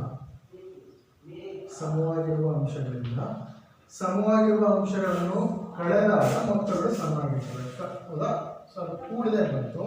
ಈಗ ಕಳೆದಾಗಲೂ ಕೂಡ ಏನಾಗುತ್ತೆ, ಮೊತ್ತಗಳು ಸಮನಾಗಿರುತ್ತೆ ಅಂತ ಹೇಳ್ತೀವಿ. ಫಾರ್ ಎಕ್ಸಾಂಪಲ್ ಇದರಲ್ಲಿ A ಬುಟ್ಟಿನಲ್ಲಿ 8 ಮಾವಿನಹಣ್ಣಿದೆ, B ಬುಟ್ಟಿನಲ್ಲೂ ಕೂಡ 8 ಮಾವಿನಹಣ್ಣು, ಹೌದಾ. ಸೊ A ಯಾವ್ದು ಸಮನಾಗಿದೆ, Bಗೆ ಸಮನಾಗಿದೆ. ಈಗ ನಾನು A ಇಂದ 2 ತೆಗಿತೀನಿ, ಹೌದಾ. 2 A ನಿಂದ ತೆಗೆದೆ. ನೆಕ್ಸ್ಟ್ 2 B ನಿಂದಲೂ ಕೂಡ 2 ತೆಗಿತೀವಿ. ಸೊ ಆಗ ಉಳಿದಿರ್ತಕ್ಕಂಥ ಭಾಗ ಏನಾಗುತ್ತೆ, ಸಮ ಇರುತ್ತೆ. ನೋಡಿ ಈಗ A ನಲ್ಲಿ ಎಷ್ಟು ಉಳ್ಕೊಂಡು 6 ಉಳ್ಕೊಂಡು, B ನಲ್ಲಿ ಎಷ್ಟು ಉಳ್ಕೊಂಡು 6 ಉಳ್ಕೊಂಡು, ಅರ್ಥ ಆಯ್ತಲ್ಲ. ಸಮನಾಗಿರ್ತಕ್ಕಂಥ ಅಂಶಗಳಿಂದ ಸಮನಾಗಿರ್ತಕ್ಕಂಥ ಅಂಶಗಳನ್ನು ಕಳೆದ್ರೆ ಮೊತ್ತಗಳೇನಾಗಿರ್ತವೆ, ಸಮನಾಗಿರ್ತವೆ. ಅಂದರೆ ಉಳಿದಿರ್ತಕ್ಕಂಥ ಭಾಗಗಳೇನಾಗಿರ್ತವೆ ಅಂತಂದರೆ ಸಮನಾಗಿರ್ತವೆ. ಸೊ ಇದನ್ನು ನಾವು ರೇಖಾಗಣಿತಕ್ಕೆ ಅಪ್ಲೈ ಮಾಡೋದಾದರೆ, ಸೊ ಇಲ್ಲಿ ಒಂದು ರೇಖಾಖಂಡ ಇದೆ, ಒಂದು ರೇಖಾಖಂಡ 5 ಸೆಂಟಿಮೀಟರ್ ಇದೆ, ಒಂದು ರೇಖಾಖಂಡ ಅಂತ ಹೇಳಿದ್ರೆ ಹೌದಾ. ಸೊ AB ರೇಖಾಖಂಡ 5 ಸೆಂಟಿಮೀಟರ್ ಇದೆ. ನೆಕ್ಸ್ಟು CD ರೇಖಾಖಂಡನೂ ಕೂಡ 5 ಸೆಂಟಿಮೀಟರ್ ಇದೆ ಅಂತ ತಿಳ್ಕೊಳ್ಳಿ. CD ರೇಖಾಖಂಡ ಇದು ಕೂಡ 5 ಸೆಂಟಿಮೀಟರ್ ಆಯಿತಾ. ಸೊ ಇದರಲ್ಲಿ ನಾನು 2 ಸೆಂಟಿಮೀಟರ್ನ ತೆಗಿತೀನಿ, CAX ಹೌದಾ. ಇದನ್ನು 2 ಸೆಂಟಿಮೀಟರ್ ತೆಗಿತೀನಿ, 2 ಸೆಂಟಿಮೀಟರ್ ತೆಗೆದ್ರೆ ಇದರಲ್ಲಿ 2 ಸೆಂಟಿಮೀಟರ್ ಹೌದಾ. AX ಸೊ ಇದು 2 ಸೆಂಟಿಮೀಟರ್ನ ತೆಗಿತೀನಿ, ಇದರಲ್ಲಿ 2 ಸೆಂಟಿಮೀಟರ್ ತೆಗಿತೀನಿ. ಸೊ ಎರಡೂ ಕೂಡ 2 ಸೆಂಟಿಮೀಟರ್ ಇದೆ, 5 ಸೆಂಟಿಮೀಟರ್ ಹೌದಾ. ಸೊ ಎರಡರಲ್ಲೂ ಕೂಡ 2 ಸೆಂಟಿಮೀಟರ್ ತೆಗೆದ್ರೆ ನೋಡಿ ಉಳಿದಿರ್ತಕ್ಕಂಥ ಭಾಗ ಏನಿದೆ AX ಏನಾಗುತ್ತೆ ಅಂದರೆ CY ಆಗುತ್ತೆ. ನೋಡಿ AB ಏನಾಗಿದೆ, CD ಗೆ ಸಮ ಆಗಿದೆ. AB 5 ಸೆಂಟಿಮೀಟರ್ ಇದೆ, CD ಕೂಡ 5 ಸೆಂಟಿಮೀಟರ್ ಇದೆ. ಈಗ ನಾನು AB CD 5 ಸೆಂಟಿಮೀಟರ್ ಹೌದಾ. ಇದನ್ನು ಕಳೆದ್ರೆ ಅಂದರೆ XB YD 2 ಸೆಂಟಿಮೀಟರ್ ಅಂತ ತೆಗೆದ್ರೆ ನೋಡಿ AB ನಲ್ಲಿ -XB ಕಳೆದ್ರೆ AB CD ಆಗಿದೆ ಹೌದಾ. AB CD. ಸೊ AB ನಲ್ಲಿ XB ಕಳೀತಾ ಇದೆ, ಅದೇ ರೀತಿ CD ನಲ್ಲಿ YD ಅನ್ನು ಕಳೀತಾ ಇದೆ. ಸೊ ಆಗ ಏನು ಉಳ್ಕೊಳ್ಳುತ್ತೆ ನಮಗೆ, ಸೊ 5 -2 ಇಲ್ಲೂ 3 ಸೆಂಟಿಮೀಟರ್ ಉಳ್ಕೊಳ್ತು, ಇಲ್ಲೂ 5 -2 3 ಸೆಂಟಿಮೀಟರ್ ಹೌದಾ. ಸೊ ಆಗ AX ಏನಾಗುತ್ತೆ, AX CY. ಅಂದರೆ ಸಮನಾಗಿರ್ತಕ್ಕಂಥ ಅಂಶಗಳಿಂದ ಸಮನಾಗಿರ್ತಕ್ಕಂಥ ಅಂಶಗಳನ್ನು ಕಳೆದ್ರೆ ಉಳಿದಿರ್ತಕ್ಕಂಥ ಭಾಗಗಳು ಏನಾಗುತ್ತೆ ಅಂತಂದರೆ ಸಮನಾಗಿರ್ತವೆ. ಇದೇ ರೀತಿ ಕೋನಕ್ಕೆ ಸಂಬಂಧಪಟ್ಟಾಗೂ ಕೂಡ ಇದೇ ಒಂದು ಉದಾಹರಣೆಯನ್ನು ನಾವು ಕೊಡ್ಬೋದು. ಕೋನದಲ್ಲಿ ಯಾವುದೋ ಒಂದು ಕೋನ ನೀವು 50 ಡಿಗ್ರಿ ಇದೆ ಅಂತ ತಿಳ್ಕೊಳ್ಳಿ.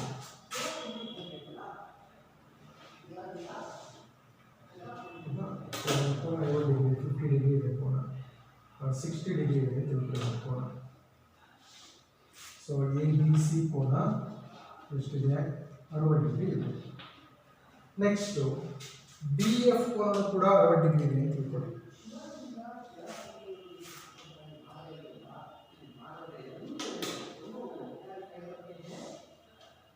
ನೋಡಿ DF ಇದು ಕೂಡ 60 ಡಿಗ್ರಿ ಇದೆ. ಸೊ ಇದರಲ್ಲಿ ನಾನು 20 ಡಿಗ್ರಿಯನ್ನು ಕಳೆದ್ರೆ ಹೌದಾ, 20 ಡಿಗ್ರಿಯನ್ನು ಕಳೆದ್ರೆ ಏನಾಗುತ್ತೆ ನೋಡಿ, 20 ಕಳೀತೀನಿ. ಸೊ ಇದರಲ್ಲಿ 20 ತೆಗಿತಾ ಇದ್ದೀನಿ, ಕಳೀತಾ ಇದ್ದೀನಿ.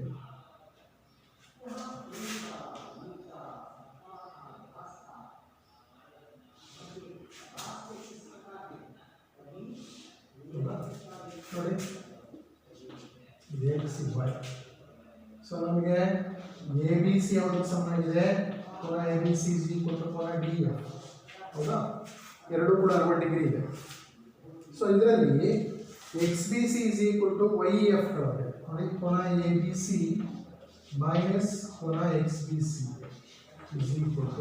ಕೋನ DF ಮೈನಸ್ YEF ಕಳೆದ್ರೆ. ಸೊ ಇದು 60 ಡಿಗ್ರಿ ಇದೆ, ಮೈನಸ್ ಇದು 20 ಡಿಗ್ರಿ ಕಳೆದ್ರೆ, ಇದು 60 ಡಿಗ್ರಿ ಇದೆ, ಮೈನಸ್ 20 ಡಿಗ್ರಿ ಕಳೆದ್ರೆ. ಸೊ ಉಳಿದಿರ್ತಕ್ಕಂಥ ಭಾಗ ಏನಾಗಿರುತ್ತೆ, XBC ಮೈನಸ್ YBC ಅಂದರೆ ABX 40 ಡಿಗ್ರಿ ಇರುತ್ತೆ. ಅದೇ ರೀತಿ DY ಕೂಡ ಎಷ್ಟಿರುತ್ತೆ ಅಂತ ಹೇಳಿದ್ರೆ 40 ಡಿಗ್ರಿ ಇರುತ್ತೆ. ಸೊ ಸಮನಾಗಿರ್ತಕ್ಕಂಥ ಅಂಶಗಳಿಂದ ಸಮಾನವಾಗಿರ್ತಕ್ಕಂಥ ಅಂಶಗಳನ್ನು ಕಳೆದ್ರೆ ನಮಗೆ ಉಳಿದಿರ್ತಕ್ಕಂಥ ಭಾಗಗಳು ಕೂಡ ಏನಾಗಿರ್ತವೆ ಮಕ್ಕಳೇ ಅಂತ ಹೇಳಿದ್ರೆ ಸಮನಾಗಿರ್ತವೆ. ಸೊ ನೆಕ್ಸ್ಟು ಇನ್ನೊಂದು ಏನು ಬರುತ್ತೆ ಅಂದರೆ, ಒಂದರಲ್ಲಿ ಒಂದು ಐಕ್ಯವಾಗ್ತಕ್ಕಂಥ ಅಂಶಗಳು ಒಂದಕ್ಕೊಂದು ಸಮ ಹೌದಾ. ಸ್ವಯಂ ಸಿದ್ಧ 4 ಏನಿರುತ್ತೆ ಅಂದರೆ,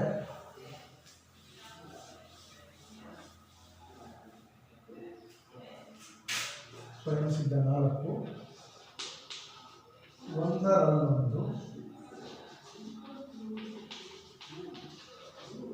ಐಕ್ಯವಾಗುವ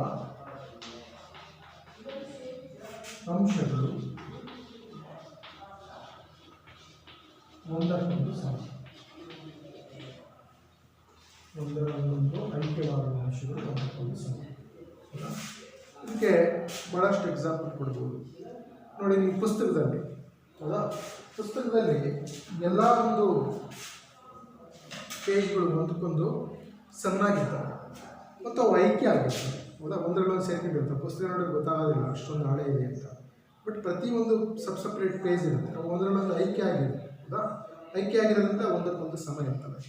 ಸೊ ಅದೇ ರೀತಿ ನಾವು ಕೈಗಳನ್ನ ಈ ರೀತಿ ಜೋಡಿಸಿದಾಗ, ಎರಡು ಕೈಗಳನ್ನು ಈ ರೀತಿ ಜೋಡಿಸಿದಾಗ ಎರಡು ಕೈಗಳು ಒಂದರಲ್ಲೊಂದು ಐಕ್ಯ ಆಗುತ್ತೆ. ಜೋಡಿಸಿದಾಗ ಐಕ್ಯ ಆಗುತ್ತೆ ಅಂದರೆ ಅರ್ಥ ಏನು? ಅವೆರಡು ಕೈಗಳು ಒಂದಕ್ಕೊಂದು ಸಮ ಇದ್ದಾಗಲೇ ಐಕ್ಯ ಆಗೋದು.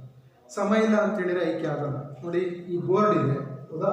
ಈ ಬೋರ್ಡ್ ಮೇಲೆ ನಾನು ಈ ಒಂದು ಸ್ಕೇಲ್ ಇಟ್ಟಿದ್ದು ಐಕ್ಯ ಆಗಲ್ಲ, ಇನ್ನೂ ಸಾಕಷ್ಟು ಜಾಗ ಉಳಿಯುತ್ತೆ ಹೌದಾ.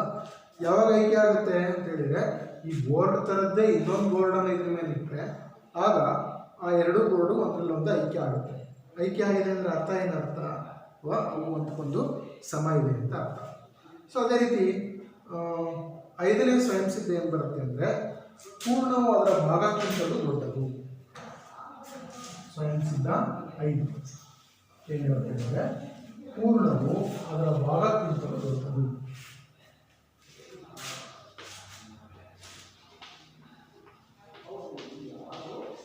ಪೂರ್ಣವು ಅದರ ಭಾಗಕ್ಕಿಂತಲೂ ದೊಡ್ಡದು.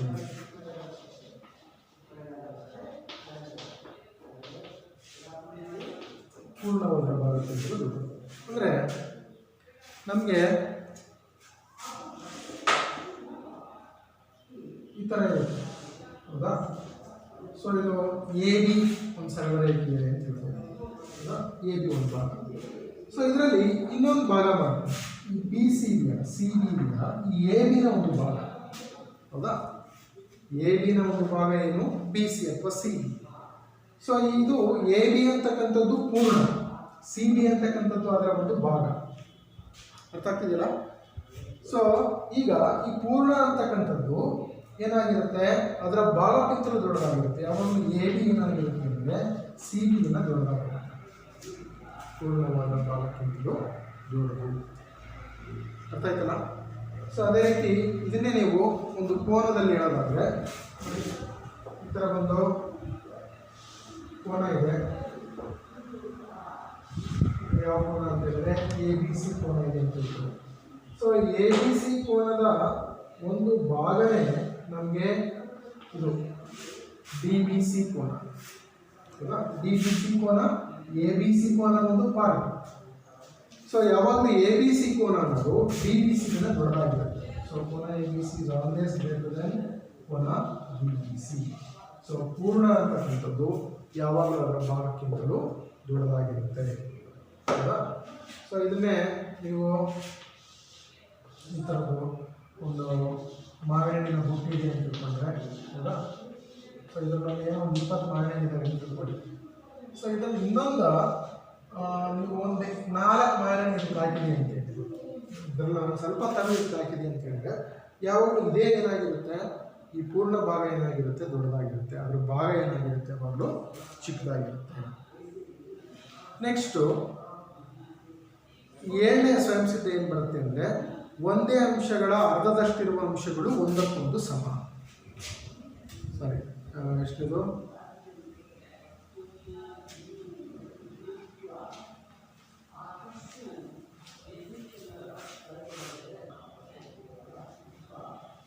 ನೆಕ್ಸ್ಟ್ ಇವಾಗ 6ನೇ ಸ್ವಯಂ ಸಿದ್ಧ ಏನು ಬರುತ್ತೆ ಅಂದರೆ, ಸ್ವಯಂ ಸಿದ್ಧ 6. ಸ್ವಯಂ ಸಿದ್ಧ 6 ಏನಿರುತ್ತೆ ಅಂದರೆ, ಒಂದೇ ಅಂಶಗಳ ದುಪ್ಪಟ್ಟು ಅಂಶಗಳು ಒಂದಕ್ಕೊಂದು ಸಮ. ಒಂದೇ ಅಂಶಗಳ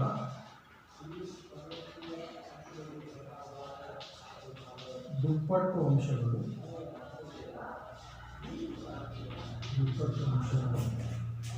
ಒಂದಕ್ಕೊಂದು ಸಮ ಹೌದಾ. ಒಂದೇ ಅಂಶಗಳ ದುಪ್ಪಟ್ಟು ಅಂಶಗಳು ಒಂದಕ್ಕೊಂದು ಸಮ ಅಂದರೆ ನಮಗೆ ಕೋನ A = ಕೋನ B ಆಗಿತ್ತು ಅಂತ ತಿಳ್ಕೊಳ್ಳಿ. ಸೊ ಇದರ ಇವೆರಡು ಅಂಶಗಳು ಒಂದಕ್ಕೊಂದು ಸಮ ಇದ್ದಾವೆ. ಇದನ್ನು ನೀವು ದುಪ್ಪಟ್ಟು ಮಾಡಿದ್ರೆ ಅಂದರೆ ಡಬಲ್ ಮಾಡಿದೆ ಅಂತ ತಿಳ್ಕೊಳ್ಳಿ, ಎರಡೂ ಡಬಲ್ ಮಾಡಿರಿ. ಸೊ 2 ಆಫ್ ಕೋನ A is equal to 2 of ಕೋನ ಬಿ ಆಗುತ್ತೆ. ಫಾರ್ ಎಕ್ಸಾಂಪಲ್ ನಿಮಗೆ ಎ ಕೋನ 50 ಡಿಗ್ರಿ ಇತ್ತು, ಬಿ ಕೋನ ಕೂಡ 50 ಡಿಗ್ರಿ ಇತ್ತು ಅಂತಂದರೆ ಎ ಡಬಲ್ ಮಾಡಿದ್ರೆ 100 ಡಿಗ್ರಿ ಆಗುತ್ತೆ, ಬಿ ಡಬಲ್ ಮಾಡಿದ್ರೆ 100 ಡಿಗ್ರಿ ಆಗುತ್ತೆ, ಹೌದಾ? ಸೊ ಈಗ 50 ಡಿಗ್ರಿ ಇದೆ ಅಂತ ತಿಳ್ಕೊಂಡ್ರೆ ಇದು 2 ಇಂಟು 50 ಇದು ಕೂಡ 100 ಡಿಗ್ರಿ ಆಗುತ್ತೆ, ಇದು 2 ಇಂಟು 50 ಇದು ಕೂಡ 100 ಡಿಗ್ರಿ ಆಗುತ್ತೆ. ಸೊ ಒಂದೇ ಅಂಶಗಳನ್ನು ಡಬಲ್ ಮಾಡಿದರೆ ಯಾವಾಗ ನಮ್ಗೆ ಏನಾಗುತ್ತೆ, ಒಂದಕ್ಕೊಂದು ಸಮ ಇರುತ್ತೆ. ಅದೇ ರೀತಿ ಒಂದು 2 ಮಾವಿನ ಬುಟ್ಟಿ ಇದೆ ಅಂತ ತಿಳ್ಕೊಳ್ಳಿ. ಸೊ ಒಂದರಲ್ಲಿ ನಿಮಗೆ 5 ಮಾವಿನ ಇದ್ದಾವೆ ಎ ಬುಟ್ಟಿನಲ್ಲಿ, ಬಿ ಬುಟ್ಟಿನಲ್ಲಿ ಕೂಡ 5 ಮಾವಿನ ಇದ್ದಾವೆ ಅಂತ ತಿಳ್ಕೊಳ್ಳಿ, ಹೌದಾ? ಸೊ ಈಗ ಇದನ್ನು ದುಪ್ಪಟ್ಟು ಮಾಡಿದರೆ ಎ ದುಪ್ಪಟ್ಟು ಮಾಡಿದರೆ 10 ಮಾವಿನ ಆಗ್ತವೆ, ಬಿ ಅನ್ನು ಡಬಲ್ ಮಾಡಿದರೆ 10 ಮಾವಿನ ಆಗ್ತವೆ. ಸೊ ಒಂದೇ ಅಂಶಗಳ ದುಪ್ಪಟ್ಟು ಅಂಶಗಳೇನಾಗಿರುತ್ತೆ ಅಂದರೆ ಒಂದಕ್ಕೊಂದು ಸಮ ಇರುತ್ತವೆ. ಸೇ ಫಾರ್ ಎಕ್ಸಾಂಪಲ್ ಇದನ್ನು ಜನರಲ್ ನೋಡೋದಾದರೆ ಈ X is equal to Y ಆಗುತ್ತೆ, ಆಗ 2x is equal to 2y ಆಗಿರುತ್ತೆ. ಸೊ ಇದು ಒಂದೇ ಅಂಶಗಳ ದುಪ್ಪಟ್ಟು ಅಂಶಗಳು ಒಂದಕ್ಕೊಂದು ಸಮ ಇರುತ್ತೆ. ಸೊ ನೆಕ್ಸ್ಟು 7ನೇದು ಏನು ಬರುತ್ತೆ ಅಂದರೆ ಒಂದೇ ಅಂಶಗಳ ಅರ್ಧದಷ್ಟು ಅಂಶಗಳು ಒಂದಕ್ಕೊಂದು ಸಮ ಆಗಿರುತ್ತೆ. ಒಂದೇ ಅಂಶಗಳ ಅರ್ಧದಷ್ಟು ಅಂಶಗಳು 2ನೇ ಸಮೀಕರಣದ ಅರ್ಧದಷ್ಟು ಅಂಶಗಳು ಒಂದಕ್ಕೊಂದು ಸಮ. ಸೊ ಇದನ್ನು ಆಫ್ ಮಾಡಿದ್ರೆ ಒಂದಕ್ಕೊಂದು ಸಮ ಆಗುತ್ತೆ. ಸೊ ಅರ್ಧ ಅಂತ ಹೇಳಿದ್ರೆ ನೋಡಿ, ಕೋನ ಎ ಇಸ್ ಈಕ್ವಲ್ ಟು ಕೋನ ಬಿ ಆಗಿತ್ತು, ಇಸ್ ಈಕ್ವಲ್ ಟು 2 ಕೂಡ 50 ಡಿಗ್ರಿ ಇತ್ತು ಅಂತ ತಿಳ್ಕೊಳ್ಳಿ. ಇದನ್ನು half of A is equal to half of B ಆಗುತ್ತೆ. ಇದನ್ನು ಅರ್ಧ ಮಾಡಿದರೆ ಸೊ ಇದು ಹಾಫ್ ಆಫ್ 50 ಡಿಗ್ರಿ, ಹೌದಾ, is equal to half of 50 degree ಅಂತ ಹೇಳಿದ್ರೆ 2 ಕೂಡ 25 ಡಿಗ್ರಿ ಆಗುತ್ತೆ, 2 ಕೂಡ ಸಮ ಆಗುತ್ತೆ. ಅದೇ ರೀತಿ ನಿಮಗೆ ಎ ಬಿ ಸರಳ ರೇಖೆ, ಹೌದಾ? ಸೊ ಇದು 5 ಸೆಂಟಿಮೀಟರ್ ಇದೆ, ಎ ಬಿ 5 ಸೆಂಟಿಮೀಟರ್ ಇದೆ ಅಂತ ಹೇಳ್ತಾರೆ. ನೆಕ್ಸ್ಟು ಸಿ ಡಿ ಕೂಡ 5 ಸೆಂಟಿಮೀಟರ್ ಇದೆ ಅಂತ ಹೇಳ್ತಾರೆ. 2 ಸರಳ ರೇಖೆಗಳು 5 ಸೆಂಟಿಮೀಟರ್ ಇದ್ದಾವೆ, ಹೌದಾ? ಸೊ ಈ ಒಂದೇ ಅಂಶ ಅರ್ಧದಷ್ಟು ಅಂಶಗಳು ಒಂದಕ್ಕೊಂದು ಸಮ. ಸೊ ಇದರ ಅರ್ಧದಷ್ಟು ಅಂಶ ಅಂತ ಹೇಳಿದರೆ ಸೊ ಇದನ್ನು ಕರೆಕ್ಟಾಗಿ ಆಫ್ ಮಾಡಿದರೆ ಸೊ ಇದನ್ನು ಎ ಎಕ್ಸ್ ಆಗುತ್ತೆ, ಇದನ್ನು ಕರೆಕ್ಟಾಗಿ ಆಫ್ ಮಾಡಿದರೆ ಇದು ಸಿ ವೈ ಆಗುತ್ತೆ ಅಂತಂದರೆ ಸೊ ಇದು ಕೂಡ 2.5 ಸೆಂಟಿಮೀಟರ್ ಇರುತ್ತೆ, ಇದು ಕೂಡ 2.5 ಸೆಂಟಿಮೀಟರ್. ಸೊ ಒಂದೇ ಅಂಶಗಳ ಅರ್ಧದಷ್ಟು ಅಂಶಗಳು ಯಾವಾಗಲೂ ಏನಾಗಿರ್ತವೆ, ಒಂದಕ್ಕೊಂದು ಸಮ ಇರ್ತವೆ. ಸೊ ಇವನ್ನ ಈ ಸಾಮಾನ್ಯ ಇದನ್ನು ಏನಂತ ಕರಿತೀವಿ ನಾವು, ಸ್ವಯಂ ಸಿದ್ಧಗಳು ಅಂತ ಕರಿತೀವಿ, ಹೌದಾ? ಸೊ ಈ ಸ್ವಯಂ ಸಿದ್ಧಗಳು ಅಂತ ಹೇಳಿದರೆ ಇವುಗಳನ್ನು ನಾವು ಚರ್ಚೆ ಮಾಡೋ ಅವಶ್ಯಕತೆ ಇಲ್ಲ. ಚರ್ಚೆ ಮಾಡದೇ ಒಪ್ಕೊಂಡಿರ್ತಕ್ಕಂಥ, ಸಾರ್ವತ್ರಿಕವಾಗಿ ವಿಶ್ವದೆಲ್ಲೆಡೆ ಒಪ್ಕೊಂಡಿರ್ತಕ್ಕಂಥ ರೇಖಾಗಣಿತದ ಸತ್ಯ ಸಂಗತಿಗಳು. ಸೊ ಇವುಗಳನ್ನು ವಿಜ್ಞಾನದ ಎಲ್ಲ ಶಾಖೆಗಳಲ್ಲೂ ಕೂಡ ನಾವು ಬಳಸ್ತೀವಿ. ಸೊ ಬರೀ ಮ್ಯಾಥಮೆಟಿಕ್ಸಲ್ಲ, ನಾವು ಇದನ್ನು ಸೈನ್ಸಲ್ಲೂ ಕೂಡ, ಫಿಸಿಕ್ಸಲ್ಲೂ ಕೂಡ ಇದನ್ನು ಬಳಸ್ತೀವಿ. ಇವುಗಳನ್ನು ನಾವು ಸ್ವಯಂ ಸಿದ್ಧಗಳು ಅಂತ ಕರಿತೀವಿ. ಇಷ್ಟು ಸ್ವಯಂ ಸಿದ್ಧಗಳು, ಹೌದಾ? ನೆಕ್ಸ್ಟ್ ಆಧಾರ ಪ್ರತಿಜ್ಞೆಗಳು. ಯೂಕ್ಲಿಡ್ನ ಆಧಾರ ಪ್ರತಿಜ್ಞೆ, ಹೌದಾ? ಸೊ ನಾವು ಇದುವರೆಗೆ ಸ್ವಯಂ ಸಿದ್ಧಗಳ ಬಗ್ಗೆ ತಿಳ್ಕೊಂಡ್ವಿ, ಹೌದಾ? ಯೂಕ್ಲಿಡ್ ತನ್ನ ರೇಖಾಗಣಿತಕ್ಕೆ ಸಂಬಂಧಪಟ್ಟಿರ್ತಕ್ಕಂಥ ವಿಧಿಗಳನ್ನು 2 ವಿಧವಾಗಿ ವರ್ಗೀಕರಿಸ್ತಾನೆ. ಅವುಗಳಲ್ಲಿ ಒಂದು ವಿಧವನ್ನು ಸ್ವಯಂ ಸಿದ್ಧ ಅಂತ ಕರಿತಾನೆ, ಇನ್ನೊಂದನ್ನು ಆಧಾರ ಪ್ರತಿಜ್ಞೆ ಅಂತ ಕರಿತಾನೆ. ಸೊ ಈಗ ನಾವು ಸ್ವಯಂ ಸಿದ್ಧ ಅಂದರೆ ಏನು ಅಂತ ತಿಳ್ಕೊಂಡ್ವಿ. ಸ್ವಯಂ ಸಿದ್ಧ ಅಂತ ಹೇಳಿದರೆ ಚರ್ಚೆ ಮಾಡದೇ ಒಪ್ಕೊಳ್ತಕ್ಕಂಥ ರೇಖಾಗಣಿತದ ಸತ್ಯ ಸಂಗತಿಗಳನ್ನು ಸ್ವಯಂ ಸಿದ್ಧಗಳು ಅಂತ ಕರಿತೀವಿ. ಸೊ ಹಾಗಾದರೆ ಆಧಾರ ಪ್ರತಿಜ್ಞೆಗಳು ಅಂತ. ಸೊ ಆಧಾರ ಪ್ರತಿಜ್ಞೆಗಳು ಅಂತ ಹೇಳಿದರೆ ನಾವು ಇವುಗಳನ್ನು ಚರ್ಚೆ ಮಾಡಿದ್ರೆ ಒಪ್ಕೊಳ್ಳಲ್ಲ. ಇವುಗಳನ್ನು ಹೇಗೆ ಒಪ್ಕೊಳ್ತೀವಿ ನಾವು ಅಂತ ಹೇಳಿದ್ರೆ ಅಳತೆ ಮತ್ತು ಪ್ರಾಯೋಗಿಕ ರಚನೆಗಳ ಮುಖಾಂತರ ಒಪ್ಪಿಕೊಳ್ತಕ್ಕಂಥ ರೇಖಾಗಣಿತದ ಹೇಳಿಕೆಗಳನ್ನು ನಾವು ಆಧಾರ ಪ್ರತಿಜ್ಞೆಗಳು ಅಂತ ಕರಿತೀವಿ. ಸೊ ಇದನ್ನು ನಾವು ಯಾವ ರೀತಿ ಒಪ್ಕೊಳ್ತೀವಿ, ಅಳತೆ ಮಾಡಿಬಿಟ್ಟು ನಾವು ರಚನೆ ಮಾಡಿಬಿಟ್ಟು ಆಮೇಲೆ ಒಪ್ಕೊಳ್ತೀವಿ, ಸುಮ್ಮನೆ ಒಪ್ಕೊಳ್ಳೋಕೆ ಹೋಗಿಲ್ಲ.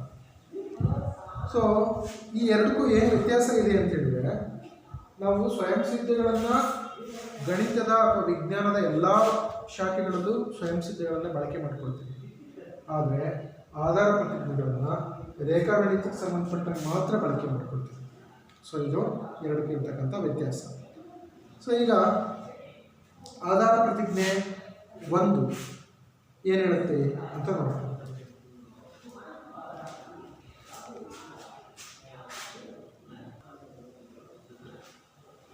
ಸೊ ಈಗ ಮೊದಲನೇ ಆಧಾರ ಪ್ರತಿಜ್ಞೆ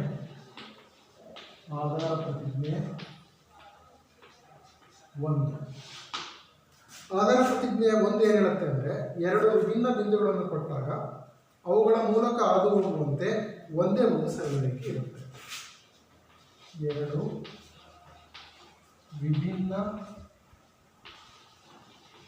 ಬಿಂದುಗಳನ್ನು ಕೊಟ್ಟಾಗ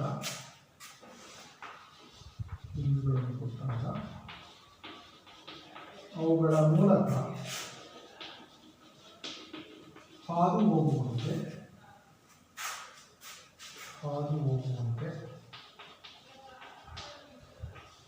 ಒಂದೇ ಒಂದು ಸರಳ ರೇಖೆ ಇರುತ್ತದೆ.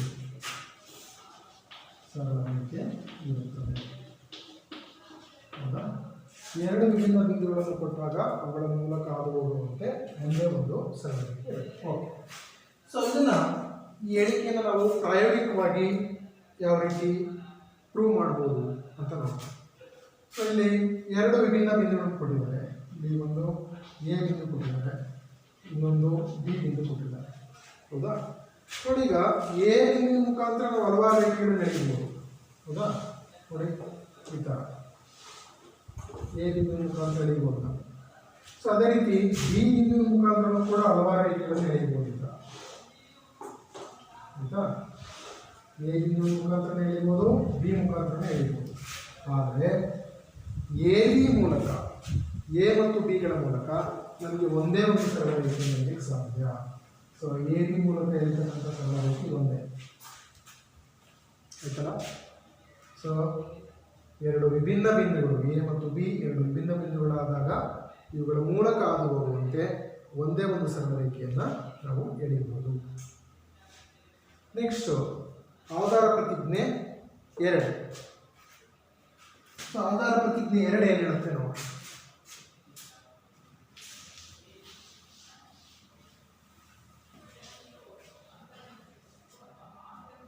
ಆಧಾರ ಪ್ರತಿಜ್ಞೆ 2. ಸೊ ಆಧಾರ ಪ್ರತಿಜ್ಞೆ 2 ಏನು ಹೇಳುತ್ತೆ ಅಂದರೆ, ಒಂದು ಅಂತ್ಯಗೊಂಡಿರುವ ರೇಖೆಯನ್ನು ಅನಿರ್ದಿಷ್ಟವಾಗಿ ವೃದ್ಧಿಸಬಹುದು ಅಂತ ಹೇಳುತ್ತೆ. ಒಂದು ಅಂತ್ಯಗೊಂಡಿರುವ ರೇಖೆಯನ್ನು ಅನಿರ್ದಿಷ್ಟವಾಗಿ ವೃದ್ಧಿಸಬಹುದು.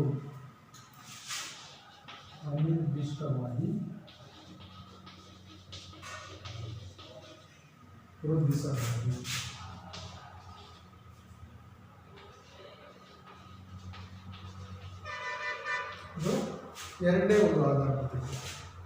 ಸೊ ಇಲ್ಲಿ ಅಂತ್ಯಗೊಂಡಿರ್ತಕ್ಕಂಥ ರೇಖೆ ಅಂತ ಹೇಳಿದ್ರೆ ನೋಡಿ, ಇದೊಂದು ಎ ಬಿ ರೇಖೆ ಅಲ್ವಾ? ಸೊ ಎ ಬಿ ರೇಖೆ ಅಂತ್ಯಗೊಂಡಿದೆ ಅಲ್ವಾ? ಒಂದು ರೇಖೆ. ಸೊ ಈ ಅಂತ್ಯಗೊಂಡಿರ್ತಕ್ಕಂಥ ರೇಖೆ ಏನಿದೆ ಇದನ್ನು ನಾವು ಅನಿರ್ದಿಷ್ಟವಾಗಿ ವೃದ್ಧಿಸ್ಬೋದು. ನೋಡಿ, ಎರಡೂ ಸೈಡ್ ವೃದ್ಧಿಸ್ಬೋದು. ನೋಡಿ, ಎ ಬಿನ ಈ ಕಡೆ ವೃದ್ಧಿಸ್ಬೋದು, ಎಷ್ಟು ದೂರ ಬೇಕಾದ್ರೂ ವೃದ್ಧಿಸ್ಬೋದು. ಅದೇ ರೀತಿ ಎ ಕಡೆಗೆ ಕೂಡ ಎಷ್ಟು ದೂರ ಬೇಕಾದ್ರೂ ವೃದ್ಧಿಸ್ಬೋದು. ನೋಡಿ, ಈ ಥರ ಎಷ್ಟು ದೂರ ಬೇಕಾದ್ರೂ ವೃದ್ಧಿಸ್ಬೋದು. ಸೊ ಅದರಿಂದ ಎರಡನೇ ಆಧಾರ ಪ್ರತಿಜ್ಞೆ ಏನು ಹೇಳುತ್ತೆ, ಒಂದು ಅಂತ್ಯಗೊಂಡಿರ್ತಕ್ಕಂಥ ರೇಖೆಯನ್ನು ನಾವು ಅನಿರ್ದಿಷ್ಟವಾಗಿ ವೃದ್ಧಿಸ್ಬೋದು ಅಂತ ಹೇಳುತ್ತೆ. ನೆಕ್ಸ್ಟು ಮೂರನೇ ಆಧಾರ ಪ್ರತಿಜ್ಞೆ ಏನು ಹೇಳುತ್ತೆ ಅಂತ ನೋಡೋಣ. ನೆಕ್ಸ್ಟ್ ಬರ್ತಕ್ಕಂಥದ್ದು ಆಧಾರ ಪ್ರತಿಜ್ಞೆ 3. ಓಕೆ. ಸೊ ಆಧಾರ ಪ್ರತಿಜ್ಞೆ 3 ಏನು ಹೇಳುತ್ತೆ ಅಂತ ಹೇಳಿದರೆ, ನಮಗೆ ಯಾವುದೇ ಕೇಂದ್ರದಿಂದ ಮತ್ತು ಯಾವುದೇ ತ್ರಿಜ್ಯದಿಂದ ಒಂದು ವೃತ್ತವನ್ನು ಎಳೆಯಬಹುದು. ಯಾವುದೇ ಕೇಂದ್ರದಿಂದ ಮತ್ತು ಯಾವುದೇ ತ್ರಿಜ್ಯದಿಂದ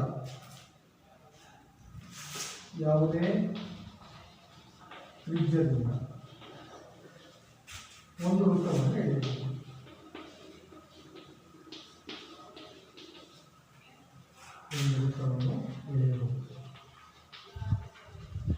ನೋಡಿ, ಯಾವುದೇ ಒಂದು ಕೇಂದ್ರ, ನೋಡಿ ಯಾವುದೋ ಒಂದು ಎ ಕೇಂದ್ರ, ಇನ್ನೊಂದು ಯಾವುದೋ ಬಿ ಕೇಂದ್ರ.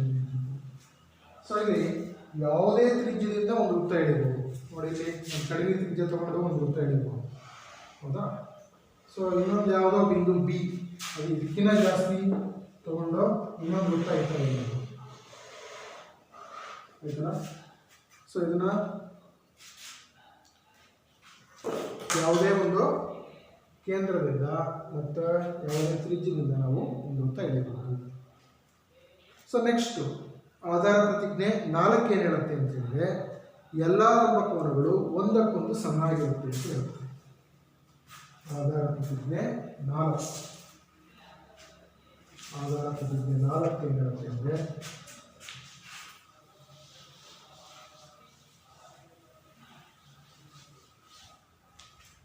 ಎಲ್ಲ ಲಂಬಕೋನಗಳು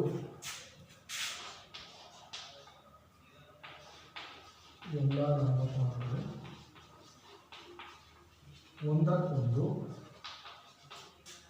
ಸಮನಾಗಿರುತ್ತವೆ.